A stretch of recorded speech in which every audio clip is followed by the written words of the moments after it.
palabra a la señora Susana Córdoba Ávila. Buenos días a todos.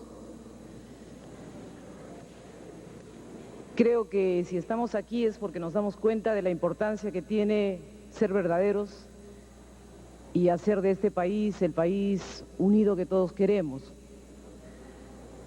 Yo quisiera comenzar intentando lanzar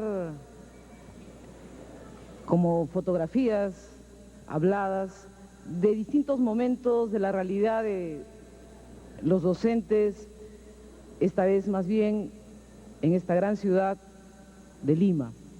Y después compartir con ustedes algunas reflexiones que nos surgen sobre este tema de cuán presente estuvo la violencia política en las escuelas, en los institutos superiores pedagógicos, cuánto nos marcó a los maestros, a los estudiantes, a sus familias, y cuánto le cuesta y le ha costado al Perú esta situación de violencia que ha atravesado la vida de nuestro país. Nos encontramos en el distrito de San Juan del Lurigancho. No voy a mencionar nombres. Existen aquí asentamientos humanos donde docentes fueron asesinados. Aulas de clase donde los docentes debían desarrollar determinado tipo de temáticas que avalaran la lucha armada, porque eran observados a su vez por otros docentes que se encargarían de decir si cumplían o no. Estudiantes repartiendo propaganda que difundiera las ideas violentistas. Del otro lado del río, hacia la carretera central, escuelas próximas a los centros de reclutamiento, escuelas cercanas al lugar donde se capacitaba ideológica y políticamente a los cuadros de Sendero Luminoso, y por lo tanto escuelas en las que los docentes, no solamente ya por el hecho de los colegas que decidieron optar por Sendero Luminoso como opción política, sino también dirigentes de las comunidades barriales que los miraban y los controlaban para saber si merecían seguir siendo docentes porque difundían el pensamiento Gonzalo. Centros educativos donde los periódicos murales elaborados por los alumnos debían ser hechos con determinados tipos de manuales y donde el lema debía decir viva el presidente Gonzalo, viva la lucha armada, y donde los funcionarios, los evaluadores, los supervisores del Estado no aparecían. Estudiantes entonces comprometidos a difundir, a hacer tareas, a elaborar periódicos murales, a hacer asignaciones, a contar en su casa lo que habían trabajado en el aula para después contarlo al docente.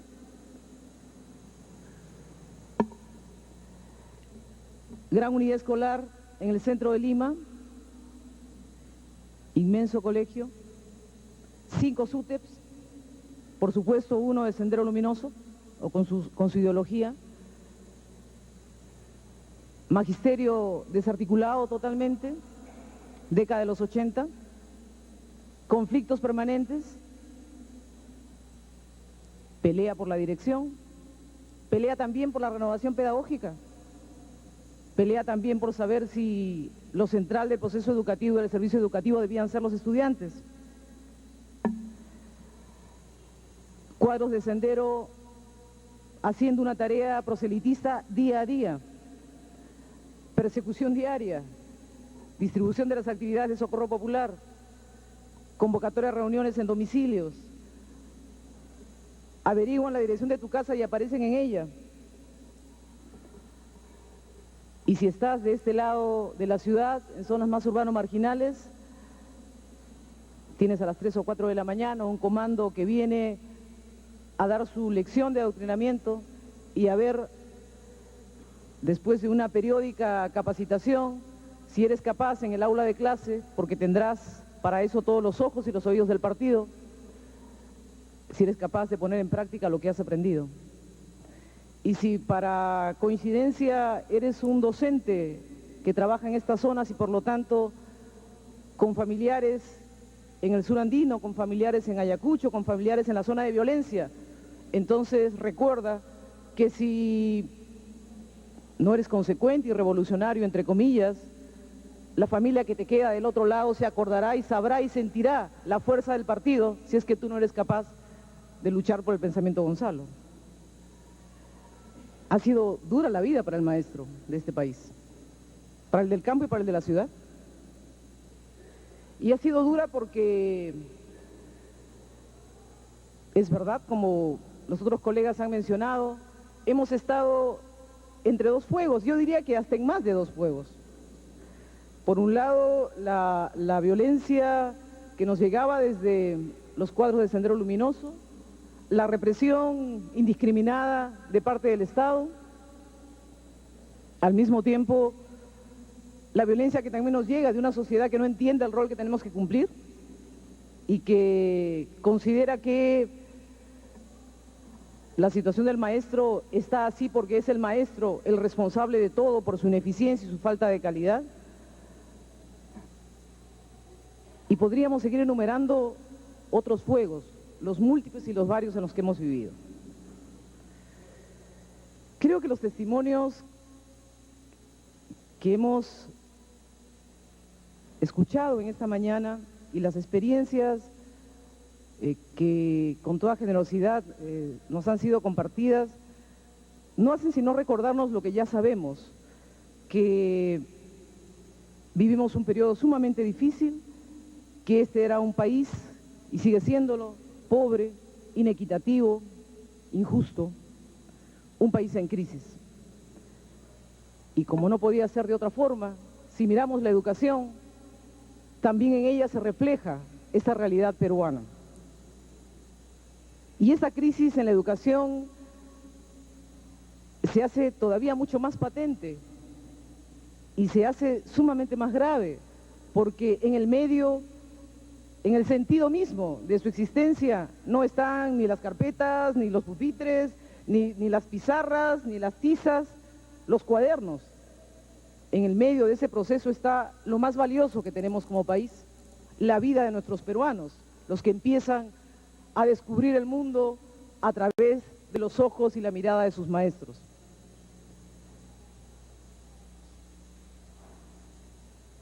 Y por la experiencia que tenemos, pensamos que las propuestas educativas del Ministerio de Educación y de Sendero Luminoso encontraron coincidencia en las escuelas. Y encontraron coincidencia por muchas razones. Mis colegas aquí presentes podrían quizá enumerar conmigo una serie de temas que son parte de nuestro quehacer cotidiano. Y podríamos descubrir cómo una y otra estrategia, por llamarle de alguna forma, se iban retroalimentando o encontraban un terreno propicio para existir y para coexistir.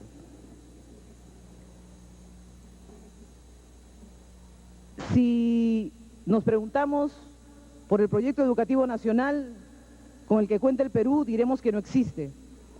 Y diremos que hay algunas buenas ideas en camino, pero nada que haya permitido orientar con objetivos claros, precisos y sobre todo permanentes los destinos de la educación.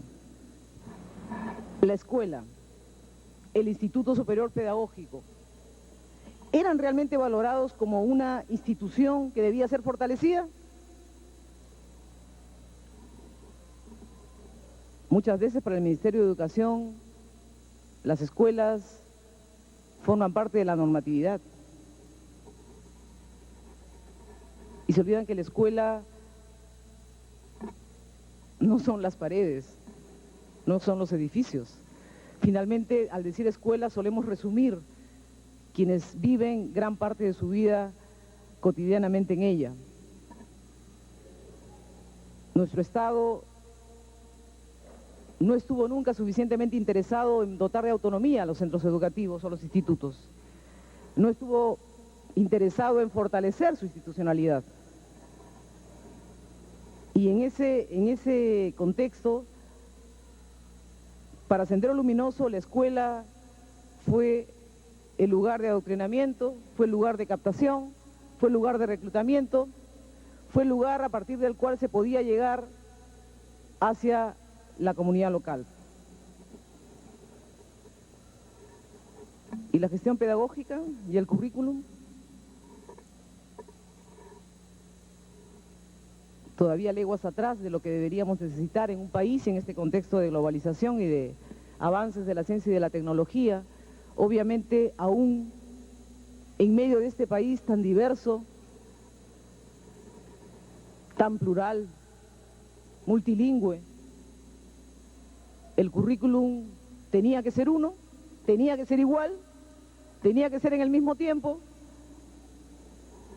y las realidades cercanas, cotidianas, que el maestro debía poder aplicar a pesar del famoso tercio de libre disponibilidad, no siempre eran posibles, porque algunos funcionarios no entendían que eso debía ser hecho, y en el colegio a veces se complicaba la vida si es que se pretendía hacer algún tipo de innovación en el trabajo cotidiano en el aula.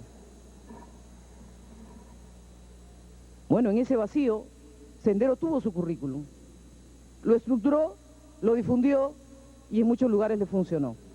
Y por eso es que no sería difícil ir en busca de algunos cuadernos y de algunas, incluso hasta unidades elaboradas para observar allí los contenidos que podían darse. Y la gestión institucional de la escuela, y los temas administrativos, y las relaciones entre los distintos miembros de la comunidad educativa, sin duda el tema de la gestión integral de la institución escuela es un tema que recién a partir de la segunda parte de la década del 90 hemos comenzado a asumir con algo más de responsabilidad. Antes todo estaba más bien centrado en una cabeza directiva que concentraba el poder y que por lo tanto, con muchos dotes de autoritarismo, de represión, imponía cuáles eran las reglas de juego. Y frente a esas reglas de juego era poco o nada lo que un maestro podía hacer cuando no estaba de acuerdo. La escuela, sin duda, ha sido gestionada con modelos represivos, con modelos que lo que han hecho es, de alguna forma, coincidir con los estilos también autoritarios, también dogmáticos de Sendero Luminoso. Ese tipo de escuela, entonces, fue también un lugar propicio y era obvio que pudiera tener éxito un determinado tipo de prédica violentista.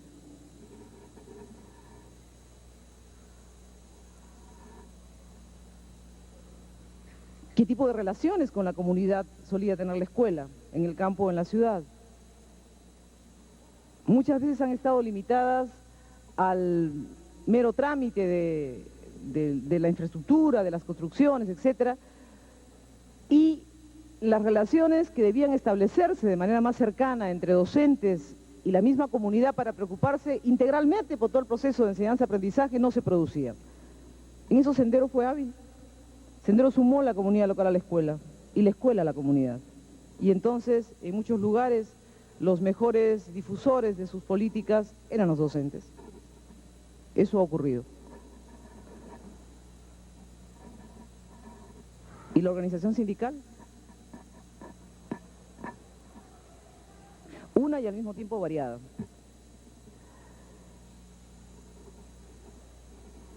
Maestros organizados, maestros no organizados. ¿Qué pasa con ese docente de aula, ese docente de un instituto que no está organizado? Que estima que las organizaciones que lo rodean no representan necesariamente y de manera total sus expectativas y sus anhelos de ser maestro o de trabajar la educación de una u otra manera, según su sabio entender. Debemos reconocer sin duda que el SUTEP, cuyo secretario general está aquí presente, y como él ha reseñado ya, tuvo una lucha, tuvo un esfuerzo, puso sus mejores propósitos para lograr que arremetidas que optaban por capturar las dirigencias no avanzaran. Logró lo mismo en el caso del manejo de temas violentistas en los currículums. Logró lo mismo en el caso de actividades que a veces se realizaban en las escuelas donde existían sindicatos y todo el mundo sabía por dónde iban y por dónde venían esas actividades. Logró lo mismo o se preguntó si el rol del maestro era solo el rol sindical o era también el rol de aquel que promueve el desarrollo en la comunidad y de aquel que se preocupa no solamente por el tema salarial.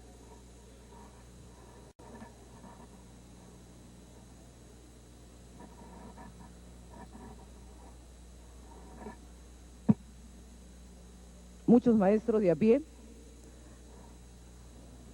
sin inscripción en ningún tipo de organización, fueron también víctimas de la violencia. Y de ellos también hay que acordarse. Y no vale el adjetivo de le pasó por amarillo o le pasó por no ser un sindicalizado. Finalmente las organizaciones, en general las instituciones que deben representarnos a los ciudadanos en los distintos campos de la vida, deben representarnos a todos. Bien. Creo entonces que hay una serie de temas y podríamos, si tuviéramos más tiempo, seguir enumerándolos y encontraríamos cómo parece que en determinados momentos estábamos como con piezas de un rompecabezas que armaban entre sí, como que había aquí una pieza y llegaba una pieza que era violentista, pero que se engarzaba con facilidad y que hacía juego. Y al mismo tiempo era una escena y era un contexto y una realidad que otros contemplaban o que otros contemplábamos. ¿Quiénes no nos conocemos en el mundo del magisterio? ¿Cómo podríamos no saber quién es quién? Eso los maestros lo sabemos. Entonces,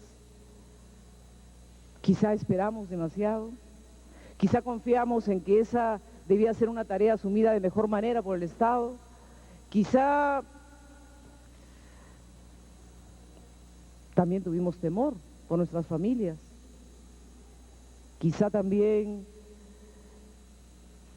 deseábamos que llegara alguien a salvarnos y ese alguien no podía ser sino nosotros mismos. En todo caso, para ir terminando, las estrategias que desde el Estado se intentaron implementar en los colegios para luchar contra la subversión, obviamente podríamos exagerar diciendo que fueron estrategias. Finalmente, cuando tienes un Estado, tienes un gobierno que ve al maestro como enemigo, no hay posibilidad alguna de que puedas hacer nada en una escuela. Porque si el maestro no es revalorado en lo que es su rol verdadero, si el maestro no es aquel que logra articular todos los componentes de la calidad en la escuela, o en el instituto, en el centro de formación superior, entonces, ¿quién lo va a hacer? Es el funcionario que llega digitando con una norma, y en eso somos expertos. El Ministerio de Educación lleva el récord de la mayor cantidad de normas que existen en este país sobre la materia. ¿Es por directiva que se digita y se resuelven las cosas? Y puedes tener un maestro que sea capaz, al que tú le puedas exigir determinado tipo de rendimiento y determinado tipo de perfil, cuando se muere de hambre, cuando sobrevive, cuando su situación no le permite ni siquiera llegar cada día, ir en paz a dar una clase, porque dejó a la familia enferma y tiene a la familia con una serie de problemas que no solamente lo aquejan en ese momento, sino que sabe que le van a seguir aquejando porque no tiene cómo resolverlos. Una política estatal, una política educativa que no cuenta con el maestro como su principal aliado, es una política que no funciona. Y por lo tanto, el maestro que está al servicio de la formación integral de los niños y de los jóvenes tampoco puede cumplir o cumple parcialmente su labor. Quisiera decir, antes de concluir, que sin embargo, y eso será materia del bloque siguiente, en medio de estos fuegos diversos en los que hemos vivido, muchos de los que están aquí y de los que no están han ido construyendo propuestas desde la sociedad civil, desde distintas instituciones, para demostrar que aún en medio de la pobreza de este país se puede hacer educación con calidad y con equidad, y se puede apostar por una educación integral de los niños y de los jóvenes.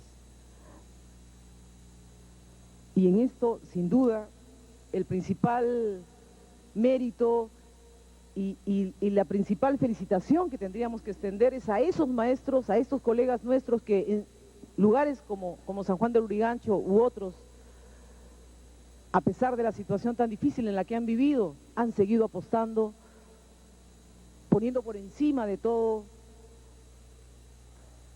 el niño, el joven, como parte de su trabajo.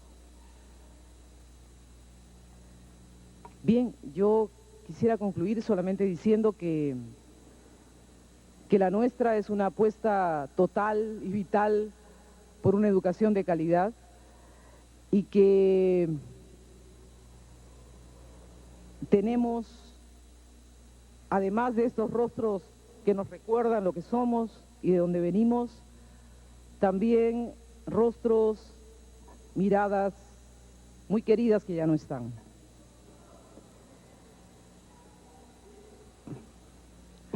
Que podamos volver a mirarnos a los ojos, los peruanos, con ojos limpios y con ojos de esperanza. Depende de quienes están en esta mesa que nos ayudan, pero depende también de cada uno de nosotros. Gracias.